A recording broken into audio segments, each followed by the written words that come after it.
Praise the Lord. அப்போஸ்தலர் நடவடிக்கைகள் 14ஆம் அதிகாரம் 22ஆம் வசனம்.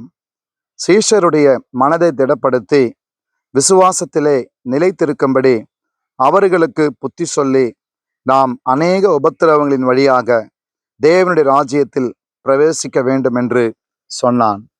இன்றைக்கு ஆதி சபையில சொல்லப்பட்ட இதே வார்த்தை அந்த நாட்கள்ல இன்றைக்கு அந்த உபத்திரவங்கள், அவர்களுக்கு வந்த பாடுகள், இன்றைக்கும் 1ஆம் நூற்றாண்டு சபை என்ன விதமான சோதனைகளையும் தேவனுக்கான சவால்களையும் சந்தித்தார்களோ, இதே நிகழ்காலகட்டத்திலே நாமும் கூட பல விதத்திலே சந்திக்கப்படுகிறோம்.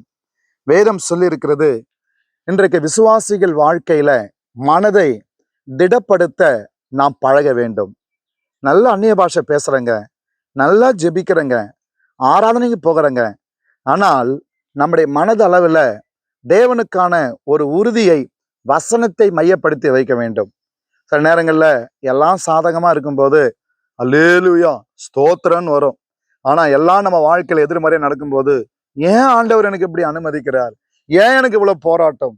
வேதம் சொல்லியிருக்கிறது, உலகத்தில் உங்களுக்கு உபத்திரவம் உண்டு.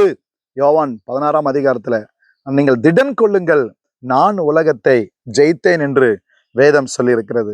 தேவனுடைய பிள்ளைகள் எந்த அளவுக்கு தேவனோடு நெருங்குறோமோ, பாடுகளுக்கும் உபத்திரவங்களுக்கும் நாம் புடமிடப்படுகிற அனுபவத்துல நம்முடைய ஜீவியத்தை கர்த்தர் அடுத்த நிலைக்கு நம்மை தகுதிப்படுத்தி கொண்டு போகிறார்.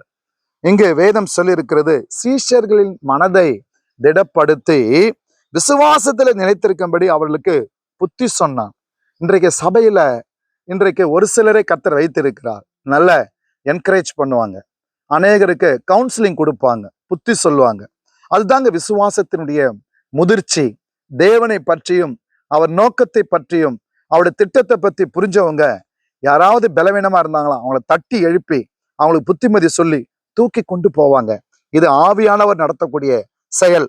வேதம் சொல்லி இருக்கிறது, நாம் அநேக உபத்திரவங்கள் வழியாக தேவனுடைய ராஜ்யத்தில் பிரவேசிக்க வேண்டும். நம்ம வாழுது ஒரே ஒரு வாழ்க்கை. இந்த வாழ்க்கையில தேவன் நம்மை உலகத்திலிருந்து வேறு பிரித்தார். இனிமே நமக்கும் உலகத்தினுடைய சடங்குகள், சம்பிரதாயங்கள், உலகத்தினுடைய எல்லா விதமான வழிபாடுகளுக்கு நமக்கு இடமே கிடையாது. ஏனென்றால் நாம் மறுபடியும் பிறந்திருக்கிறோம். நாம் விசுவாசத்துல நாம் வாழ நாம் முன்னோக்க வந்திருக்கிறோம். ஞானஸ்நானம் பெற்றுவிட்டோம், அபிஷேகம் பெற்றுவிட்டோம், தேவனுடைய வார்த்தைக்குள்ள வந்து விட்டோம், ஆராதனைக்குள்ள வந்து விட்டோம், அவரோடு உறவாட வந்து விட்டோம். நம்முடைய வாழ்க்கையின் முடிவு தேவ மகிமை, the eternal glory. அப்ப அந்த மகிமைக்குள்ள ஒவ்வொரு நாளும் நம்ம ஆஞ்சிக்கும் போது நம்முடைய வாழ்க்கையில ஆவியான சொல்றார், அநேக உபத்திரவங்கள் வழியாக நாம் கடந்து போவோமா.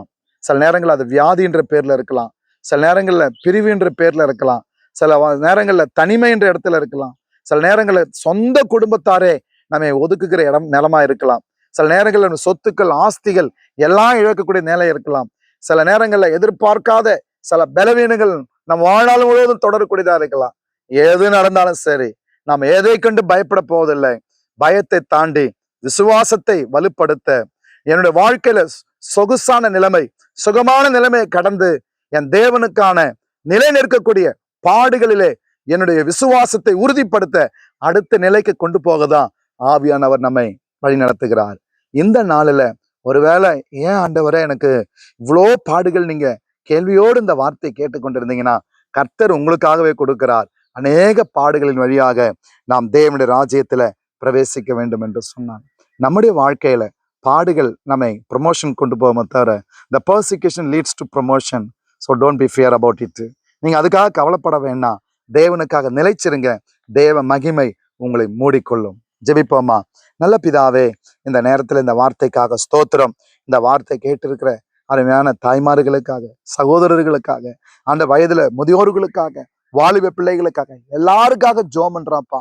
பல கேள்விகள், பாடுகள்ல பல கேள்விகள், உபத்திரவங்கள்ல பல கேள்விகள், நிந்தைகளில் பல கேள்விகள், அவமானத்துல பல கேள்விகளோடு இருந்தாலும் இந்த வார்த்தை அவர்களை உயிர்ப்பிக்கக்கூடியதா இருக்கும்படி ஜெபிக்கிறேன். எங்களையும் ஒப்பு கொடுக்கிறப்பா.